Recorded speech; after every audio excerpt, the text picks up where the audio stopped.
Here's why this Airbnb ban that just happened in Dallas could be coming to a city near you.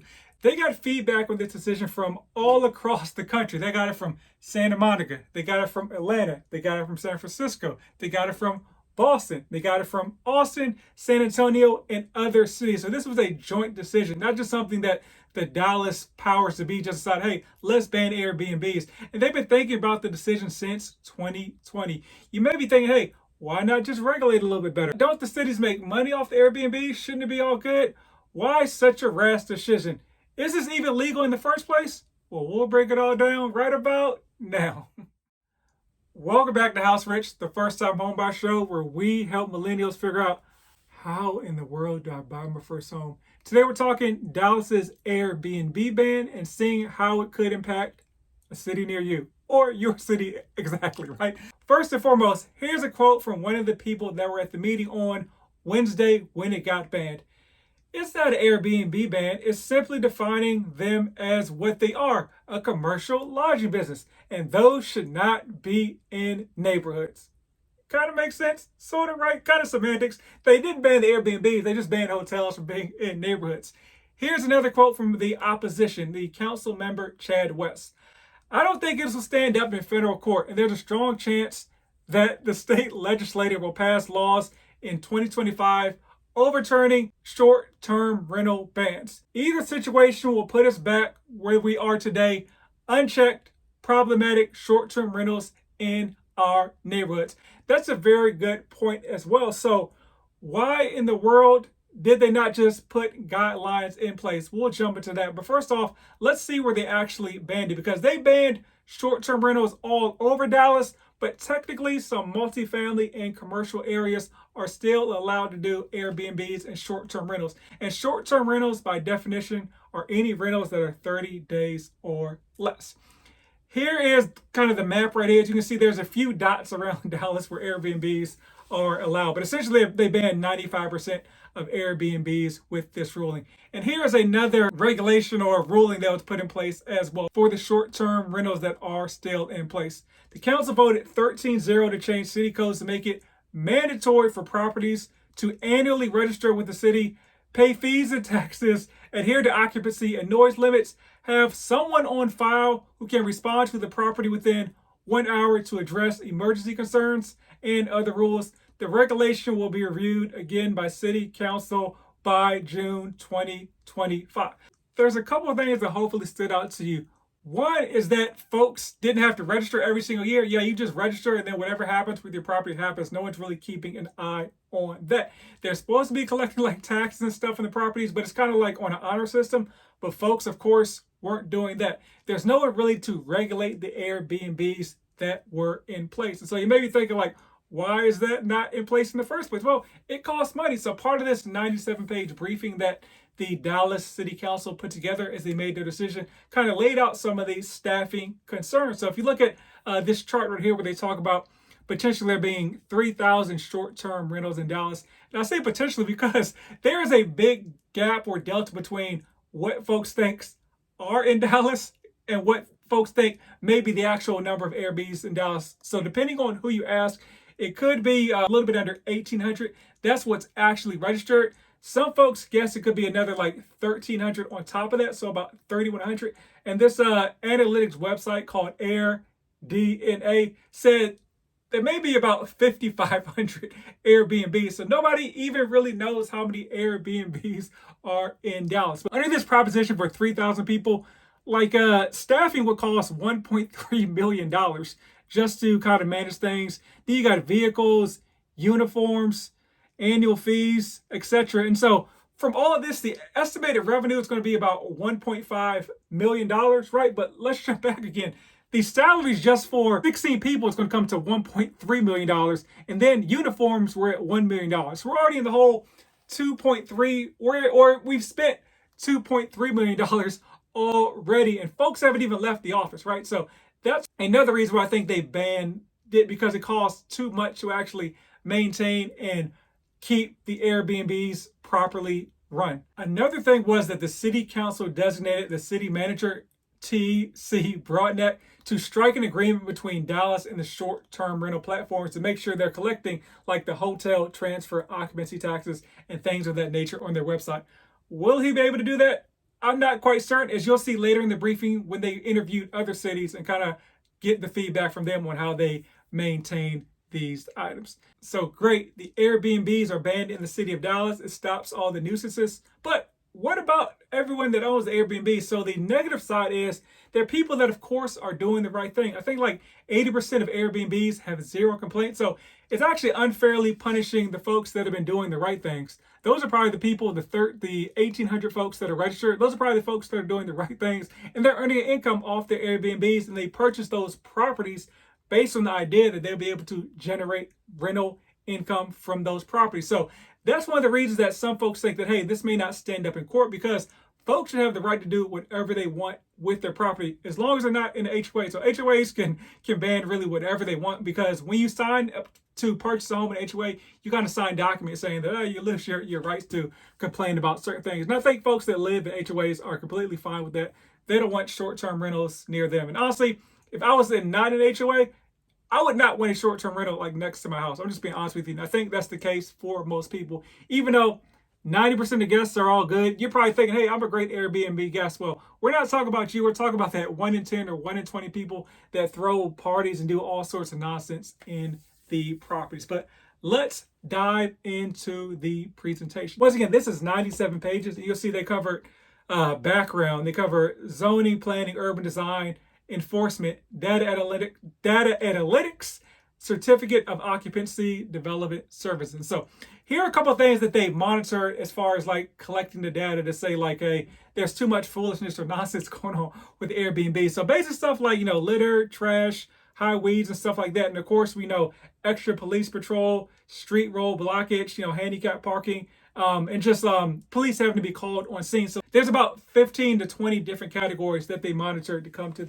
this decision and collected all this data. So let's jump into the data. So between January 2023 and April 2023 is when this data was taken. There were 43,673 public nuisance calls. And so that's calls to like 911 or 311 for anything from like people being loud, people parking in the wrong spots, to people firing off guns in neighborhoods and loud parties and things of that nature. So these calls, 1,216 were from short-term rentals, Airbnbs. And so that's basically 3% of the calls. So you're thinking, is that a lot? Well, there are 524,000 households in Dallas. So once again, there were 1,613 calls in general from short-term rentals. So this could have been multiple short-term rentals with more than one call, but assuming it's a short-term rental, each with one call, that comes out to about 0.2% of the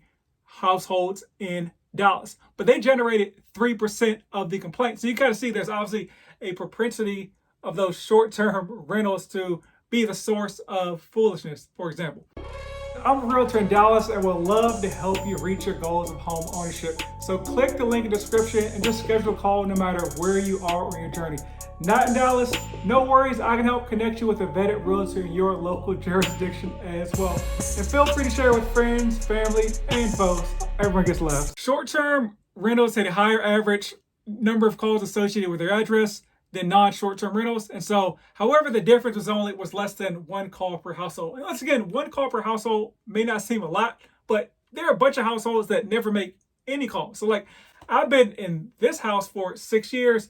I have called the non-emergency line. I called it once because like it was, my wife was under the weather and our neighbors were just like acting a fool. And it was like 11 or 12 at night. And they've been partying since like 6 o'clock. Like we stayed at the house, we went out to go eat, we came back, and it was just still a lot of stuff going on. So yeah, I've called the police on my neighbors. But once again, I called the non-emergency number. They turned down the volume when the police showed up, and so it was all good. It did its job. But one call is 6 years, so you can call me a Karen or a Ken if you want to, but it's all good. We talked about some of the data as far as what it will cost to kind of run this program. And you can kind of look through it again. Feel free to pause. But there's options for 150 short-term rentals, which that's kind of weird because obviously I think we know there's more than that. But maybe this is actually the number of the short-term rentals actually after the ban, which yes, now that I think about it, that makes more sense. That's why they accepted this 150 proposal, because they're going to be about 150 short-term rentals after the ban. And so as a comparison, the staffing would cost about $666,000, the devil's number, versus the $3,000 scenario, which let's just split the middle of the 5,500 Airbnbs that may be there. Once again, that was about 1.3 million. Estimated revenue about 48,000 versus the other scenario of 1.5 million. So of course there's going to be less revenue generated from the lower number of Airbnbs, but overall the deficit, or the L, or the amount spent to maintain those Airbnbs, will be a lot less. So what impact could this potentially have on the housing market? I personally don't think it'll be a huge impact at all. As you saw, like the highest number scenario was 5,500 Airbnbs potentially in Dallas. The number that's registered was a little bit under 1,800. So folks that can no longer do Airbnbs, they may move to short-term rentals. They may just keep doing stuff illegally, especially the non-registered folks. But I don't think like there's going to be a big flood of properties on to the MLS or to realtor.com or wherever you find your properties. But only time will tell. We'll see. Hopefully it does have sort of positive impact for that first-time home buyer or somebody looking for an actual residence to live in. Now let's see what the other cities that Dallas reached out to for feedback had to say about this situation. So these are cities that are around Dallas, the Dallas suburbs basically. So we got Arlington, Carrollton, Fort Worth, Frisco, and Garland, and then major cities in Dallas, San Antonio, and Austin. So they broke it down by population, number of short-term rentals, what changes they had to make. And so one thing I thought was important, I'm not going to read this entire chart for you, but I want you to check this one out for Fort Worth when they talk about the number of registered short-term rentals. There were only 120 legally registered short-term rentals. After they did some digging with some creative software, they found out there were another 800 Airbnbs or short-term rentals operating illegally in the city. So not doing the paperwork, not doing what they should be to collect revenue for the city, and most likely like not doing what they're supposed to in the neighborhood because they're basically doing it illegal, right? And so other things we talked about, how do you collect money for short-term rentals, registration fees, etc.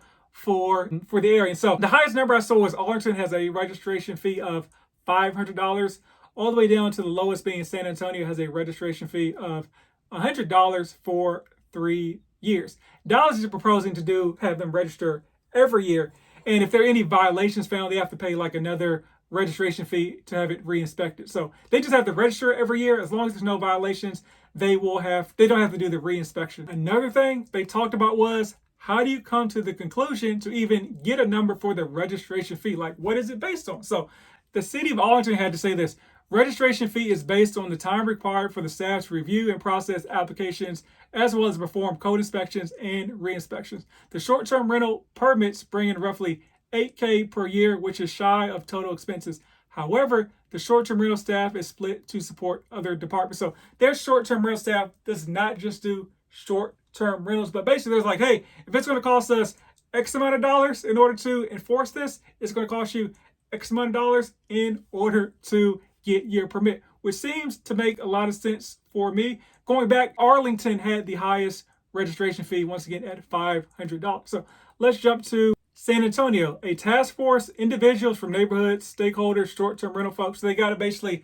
a consensus of people that may have been pro and against the short-term rentals. They proposed an application fee of $100. It was presented to the city council with the proposed ordinance and was approved by the city council. So they kind of collaborated on this idea on how to come to the fees. And there's some other categories as well. Are they limits, permits? They need to have an emergency contact, because if something goes bad, let's say there's a fire at the place or there's too much noise going on, like they need to have somebody they can actually contact in order to remedy the issue, because that is the property owner, the person that legally has the right to maybe throw somebody out of the property, versus the police saying, maybe suggesting somebody needs to leave, or versus having to take somebody to jail or something like that. Let's talk about the other cities that they interviewed. So once again, Atlanta, Boston, San Francisco, and Santa Monica. So kind of spanning the coast. Kind of the same questions, number of registrants, challenges. So let's talk about a few of the challenges. So we know Atlanta was the most recent major city to ban Airbnb. So it says, We anticipate issues of keeping track of illegal listings that have not obtained a short-term rental license. We would not have the manpower to search platforms and compare applications. So basically, they have to say, hey, if they see a listing online, there's really no way for them to say what listing that is because there's no address listed on the listing for obvious reasons, and then look at the application. So it's going to be very, very hard to enforce. Let's look at San Francisco. Staffing shortages. Certain short-term rental hosts are discovering the loophole in the San Francisco regulatory scheme, i.e. hosts are listing unhosted stays as hosted, and it's difficult to classify stays as hosted or unhosted. Legal business always finds a way. So that's why one of the people were saying, like, hey, maybe we need to come to a consensus on how to actually regulate this. Kind of like, prohibition, where we're going to ban alcohol. That just drove people underground and made them think of more creative ways in order to get their booze on. I have the link to this story in my bio, so you can kind of read through the whole application as far as, what certain cities did as far as enforcing certain items. One thing I do want to read, which I think is very important, is talking about, does the hosting platforms have to register with the city? So we're talking about like Airbnb, Vrbo, those are kind of like the big boys. But this is what happened in San Francisco. It says, in San Francisco, the two largest hosting platforms are Airbnb and Vrbo. Combined, they basically have 9 out of 10 people that have registered with them. Because those platforms in the city were in part of a federal settlement agreed over the legality of the city ordinance, the short-term rental always receives the monthly correspondence from these two hosting platforms. So basically, this was a federal case, right, between the city of San Francisco and these platforms. And if you know how law works, there's something called precedent. So if San Francisco was able to get this established, it looks like other cities most likely will be able to do it too, because they're going to say, hey, look at this federal ruling. I think that's very important for the decisions going forward in the future, right? Because precedent. So now the city of Houston wants to say that, hey, well, San Francisco had this federal ruling. Why can't we do the same based on our requirements as well? Yeah, so let me know what you think. Are you pro, against, mad? You don't care as far as it comes to a potential Airbnb ban in your local jurisdiction. But as always, buy land. Rumor has it they're not making any more of it. They may ban it though.